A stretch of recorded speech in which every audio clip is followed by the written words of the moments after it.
T'as toujours rêvé de savoir faire des t-shirts, des mugs ou même des casquettes personnalisées avec ton propre logo, ton propre design, à l'image de ce petit mug avec le petit logo que j'ai fait, je peux pas, j'ai qu'à fait. Et bien pour pouvoir faire ce genre de choses, il y a deux techniques. Soit le thermocollage, c'est ce que tu viens mettre sur un t-shirt et que tu viens passer sur un fer à repasser, tu rajoutes de la matière sur un t-shirt par exemple. Comme ce t-shirt que j'ai juste ici, tu vois, The North Face, t'as une texture et du plastique qui a été rajouté par-dessus. Ça c'est du thermocollage et le résultat n'est pas aussi bien que de la sublimation. La sublimation, c'est de l'incrustation d'encre à l'intérieur de t-shirts, de mugs, de casquettes, de petits vignettes, de décapsuleurs, de tout ce que tu veux personnaliser. C'est une technique qui permet de faire passer de l'encre imprimée sur une feuille directement incrustée dans le t-shirt. Celui-là, tu vois ça? Ça, c'est une impression que j'ai fait moi qui était fournie avec la machine que je vais te présenter. C'est une presse à chaud. Cette presse à chaud, elle pèse 8 tonnes.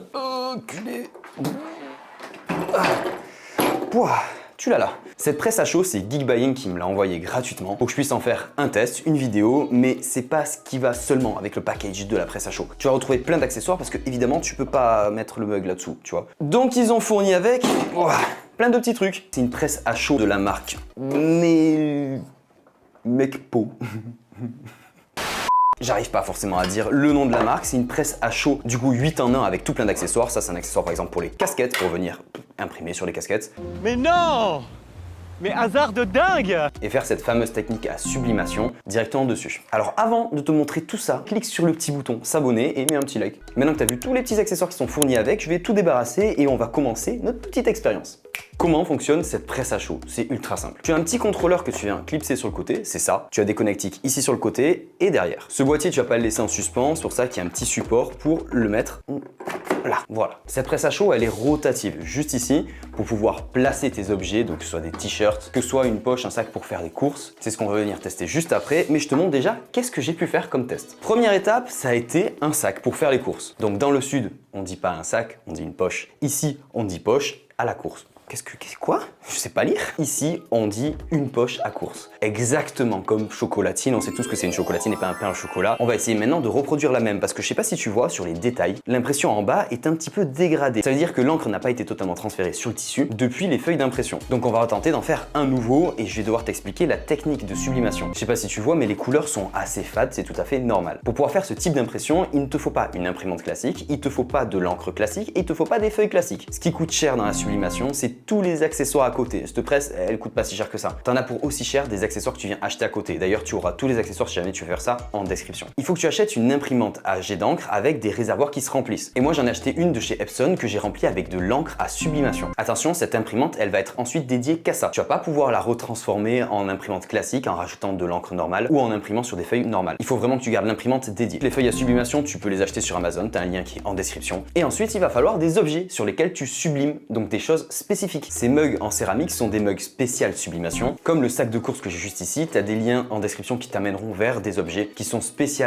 pour la sublimation. Repartons sur notre petite activité. Ce qu'il va falloir faire dans un premier temps, c'est savoir à combien il va falloir faire chauffer la presse pour imprimer sur du textile comme ça. Donc première étape, on l'allume. On a un petit cadran qui nous donne justement une température et un temps.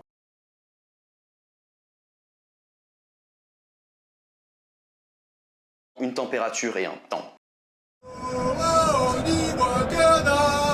Dès qu'on l'allume, le temps commence à réduire. Donc là, il avait commencé à 200 secondes, on est déjà à 185. Ce qu'il va falloir faire, c'est appuyer une fois sur 7 pour régler la température. On voit afficher SP. Je ne vois absolument rien. Donc la température, on veut que ce soit à 200 degrés. Et ensuite, on appuie une deuxième fois sur 7 pour pouvoir régler le temps. ST, donc c'est le time. Et là, on va pouvoir descendre. Hop là. Ça bip beaucoup, on peut pas désactiver le bip. One eternity later. On appuie 9 fois sur 7 et ensuite on a un résumé de la température choisie. Donc là, c'est la température qui est en train de grimper jusqu'à 200 et le temps. Pour pouvoir enclencher le timing, il faut appuyer une fois sur la flèche du bas, c'est ce qu'on viendra faire tout à l'heure. Pendant que la presse elle chauffe, là je mets la main, c'est un petit peu chaud quand même, on va la faire coulisser. Hop là, ça vers derrière, comme ça n'empiète pas sur le travail. Notre sac, on vient le mettre par-dessus et ce qu'il faut faire, c'est mettre une feuille de papier cuisson entre pour éviter que l'encre passe à travers le premier tissu et imprime sur le deuxième tissu. Et même encore pire, imprime sur la presse. Donc pour éviter de mettre de l'encre partout, on met ça à l'intérieur. Si jamais tu as un tissu, un sac ou n'importe quoi qui est un peu froissé, tu peux venir pendant que ça chauffe, mettre la presse par-dessus, la poc, tac comme ça, la laisser quelques secondes, ça va un petit peu lisser la surface et repasser toute la surface. Donc là je pense qu'on est pas mal, on l'enlève, tac, demi-tour, là on a quelque chose qui est totalement lisse. Donc nos papiers d'impression, on vient les placer où on veut, mais le plus important qu'il va falloir faire, c'est venir les scotcher avec un petit scotch spécial qui est fourni avec la presse. Ce scotch, il résiste à la chaleur, donc c'est vraiment bien, tu en coupes plein de petits morceaux et tu les mets dessus pour pas que ça bouge. Parce que si ça bouge d'1 millimètre, ça va te créer des t-shirts ou alors des objets qui ne seront pas totalement nets. Si jamais tu entends un petit clac comme ça veut dire que c'est à température et de toute façon, on va tourner ça pour que tu le vois. Ici, on est à 200 degrés sur le dessus et 80 secondes en timing.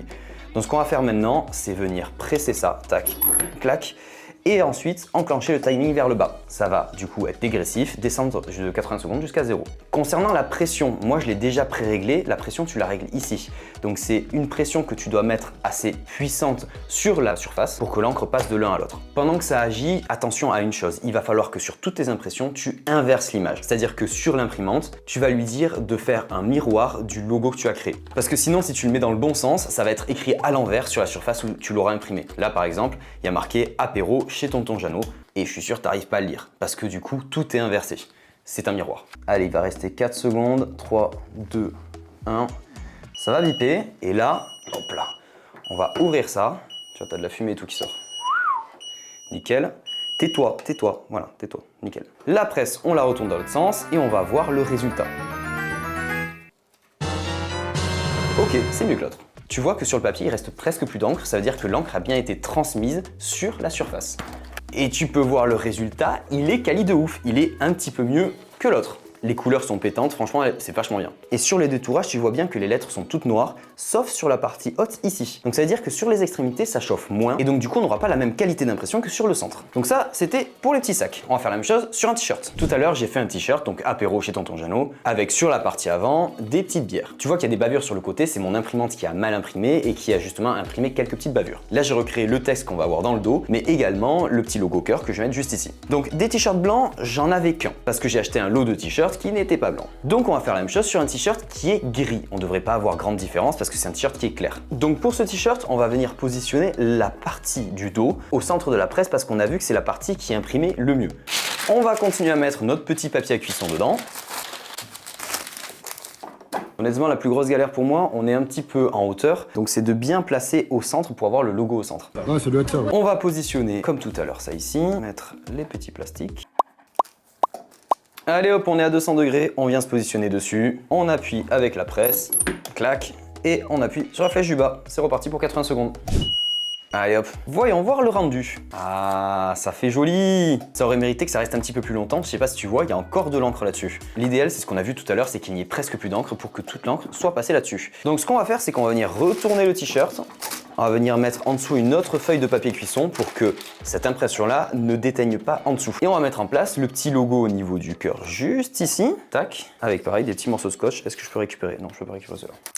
Même punition, petit morceau de scotch. Là, c'est un test. Normalement, il faudrait faire ça de manière très précise, le mettre à un emplacement précis. Mais bon, on est là pour tester la machine, mais pas pour faire forcément des choses super belles. Allez hop, tac. Par contre, il va falloir changer le temps parce qu'on a vu que c'était pas assez tout à l'heure. Donc juste ici, on va pouvoir mettre 100 secondes. On appuie comme ça et on va appuyer sur le petit flèche du bas. Hop là, c'est parti pour 100 secondes. Allez, nickel. Tac. Ok. Alors, dis-moi que c'est plus joli. Ah, ça a l'air d'être un petit peu mieux quand même. Il y a moins d'encre sur la feuille et plus d'encre juste ici. Alors, regarde-moi ce beau petit t-shirt. Est-ce qu'il est pas stylé quand même? Apéro chez Tonton Jeannot. Là-dessus, le noir est vraiment pas prononcé. On a plutôt un dégradé, je trouve ça dommage. C'est peut-être un réglage à faire sur mon imprimante. Et sur la partie avant, c'est pareil. Après, le jaune, il est stylé quoi. Et bien, je vais pouvoir mettre ce petit t-shirt. Avant de passer sur des mugs en céramique, une gourde et d'autres petits objets, je te disais tout à l'heure que cette presse, elle était pas trop faite pour les objets noirs. Alors, c'est pas réellement cette presse, c'est la technique à sublimation. Là, je sais que ça va pas marcher, donc du coup, je te mets le t-shirt comme ça en vrac, sans papier en dessous. Si jamais le t-shirt, hop là, on va le repasser un petit peu juste en faisant ça, clac, hop là. Je lui mets ce petit logo de bière. Donc, c'est un logo de bière que je suis venu imprimer. On va le coller, bam, au niveau du cœur, et on va enclencher ça pendant 100 secondes. Exactement pareil que l'autre t-shirt. Tac. Allez, c'est parti. Allez, hop. Même technique, je ressors ça. Est-ce que tu vois une différence? Pas du tout. Moi, je le vois ici, est-ce qu'il y a du jaune qui est venu s'imprimer un petit peu, mais ça se voit clairement pas. Cette technique à sublimation, elle va venir justement mettre de l'encre sur des objets. Donc c'est comme ton imprimante, elle va jamais imprimer sur des feuilles qui sont noires. L'encre qui est mise dessus, c'est un mélange de couleurs. et il n'y a pas de blanc dans ce mélange de couleurs. Voilà pourquoi avec la technique à sublimation, tu vas pas pouvoir venir le faire sur des objets noirs. Allez hop, on va passer à autre chose, les mugs. Ouh, c'est très chaud ça. Pour le mug, c'est le même principe. Tu viens mettre le mug juste ici, tac, t'appliques une pression et ensuite ça chauffe, ça vient s'imprimer. On est content, on a notre petit mug personnalisé. Donc tous les accessoires qui sont fournis avec sont interchangeables. C'est-à-dire que là, cette presse, hop là, si j'ai envie d'enlever ça, tac, ce tube il se retire. On peut le mettre de côté et on va choisir un tube fait exprès pour les mugs. Donc ça c'est un petit peu plus la taille d'un mug. On est comment? Ah, on est pas mal là, hein. Ça c'est pile poil la taille du mug. Je vais venir le mettre ici.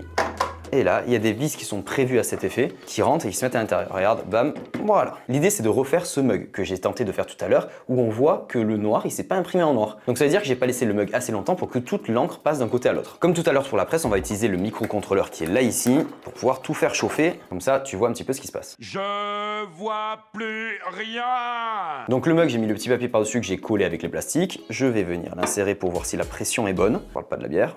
Ok, j'ai l'impression que la pression elle est pas assez forte et la pression on va venir la régler ici. Là je pense qu'on est pas mal. Le mug il touche partout, il bouge pas. Nickel. Donc là même exercice, on va venir l'allumer. La température s'affiche également au-dessus. On va sélectionner la température. Et ce qui est conseillé pour de la céramique c'est 200 degrés. Ah non, pas sur ce papier là.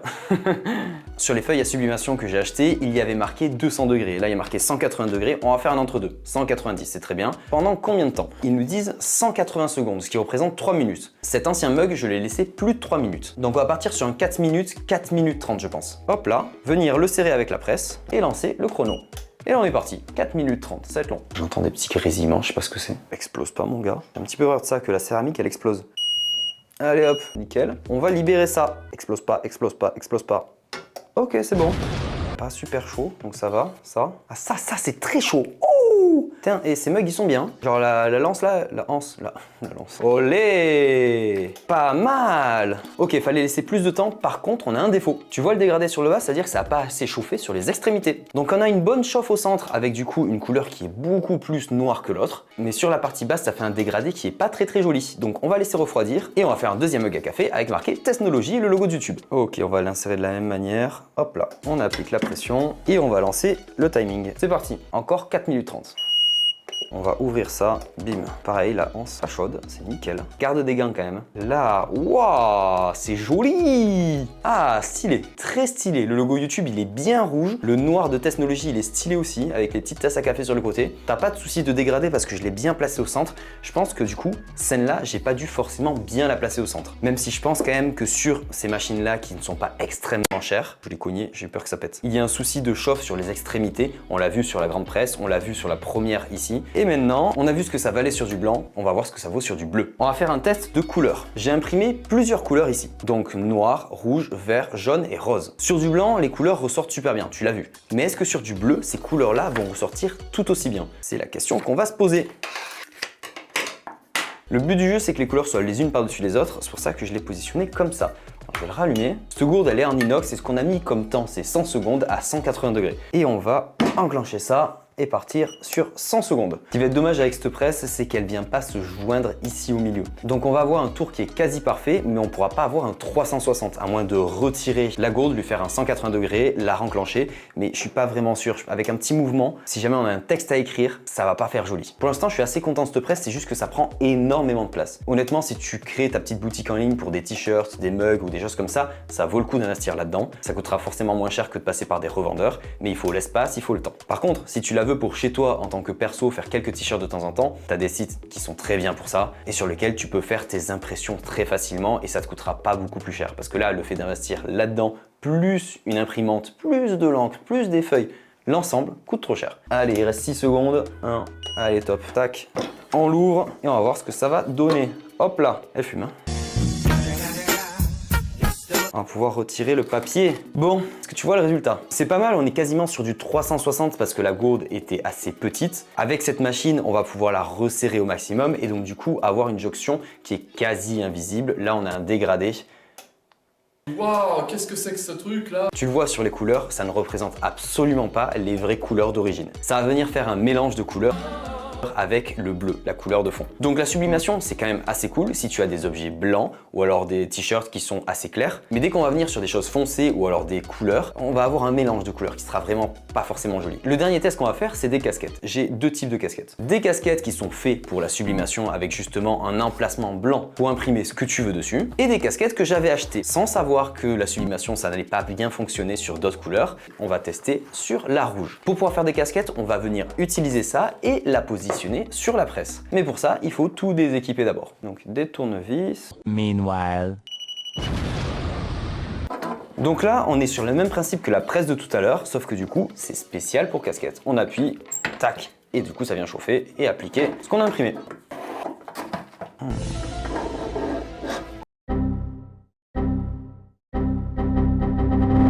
Étape 1, venir positionner tout ce qu'on veut sur la casquette. Donc moi, j'ai mis des petits logos de bière pour changer. Bon, première étape, c'est ce que je viens de faire. Je viens de positionner du coup les petits logos que je voulais aux emplacements où je voulais. C'est deux bières qui se font un petit chin-chin. Et si je colle mes sur vos yeux, ça fait des rébans. Je viens positionner la casquette sur le devant, on va mettre à chauffer la machine et au dernier moment on viendra insérer la casquette dessus. Ok, on a la machine à 200 degrés et on l'a programmée pendant 80 secondes. Je le positionne à peu près bien, qu'on soit vraiment... On met de la chaleur partout, on enclenche, bam, allez on est bon. C'est parti, on va lever ça et découvrir si ça a bien fonctionné ou non. J'ai pas trop de doutes sur le tissu. Ah, c'est beau, c'est même plus beau que sur le t-shirt. Regarde-moi ça. Non, je ne pouvais pas parce que je suis aveugle. Dans l'idée, tout est super beau, tout est super bien. Par contre, ça a mis une forme à la casquette qui est un petit peu pourrie. J'espère qu'avec le temps, la casquette va se regonfler un petit peu parce que là, du coup, je mets ça sur... Oh putain, mais non, très chaud, très chaud. Ah oui, ça a même fondu dedans. Excellent. Ok, chose à ne pas faire que je viens de faire. J'ai mis le côté avec le plastique sur le dessous, appuyé comme ça. Évidemment, ça chauffe à 200 degrés. Donc du coup, évidemment que ça fond sur le derrière. Faut faire attention. Quand tu fais ça, mets vraiment la casquette de cette manière pour pas brûler le derrière. Deuxième étape du coup maintenant, c'est la casquette rouge. Et là, on va pas faire la même bêtise, on va la positionner comme ça. Sur cette casquette rouge, on va également mettre la bière parce que du coup, ça va faire un mélange de couleurs avec le jaune pour voir si on va vraiment avoir du jaune sur la casquette ou si ça fera un mélange entre le rouge et le jaune et également du noir. Allez, c'est parti pour 80 secondes de plus. 2, 1, ok, on est bon. Voyons voir le résultat. Attention, voilà le résultat. On est sur quelque chose qui ne s'est pas imprimé. On voit un petit peu le détourage noir, mais tu vois que cette casquette n'est pas faite pour la sublimation et que dès que la couleur est foncée, c'est pas quelque chose de clair ou du blanc, et ben du coup ça se voit pas. Ça va être la limite de la technique à sublimation et donc du coup de cette presse. Il y a deux techniques pour faire des impressions sur des objets foncés pour que tu ressortes avec des textes en blanc par exemple, ce qu'on ne peut pas faire avec cette presse. Si tu es intéressé pour connaître ces autres techniques, n'hésite pas à me le marquer dans les commentaires. Et si vous êtes plusieurs à vouloir une vidéo dessus, j'en sortirai une avec grand plaisir. N'hésite pas à t'abonner pour ça et suivre ma chaîne YouTube. Pour certains objets, ça fonctionne très bien, genre la tasse, ce petit mug là avec marqué technologie, il est très stylé, je vais boire le café le matin. Pour les poches à course, on a un résultat qui est quand même assez qualitatif. Et pour les t-shirts, je trouve un petit peu dommage parce que le noir n'est pas assez noir et prononcé. Et sur le devant, c'est exactement pareil. La couleur, elle n'est pas hyper jolie. Donc ça se trouve, c'est un réglage à faire sur la machine. Peut-être qu'il fallait laisser un petit peu plus longtemps, un petit peu plus chaud. Si tu sais pourquoi ça rend comme ça, n'hésite pas à le marquer dans les commentaires. Merci à Guy Buying d'avoir envoyé cette presse à chaud. Sur ce, on se retrouve très vite pour une prochaine vidéo. Porte-toi bien. Tchou bidou bidou.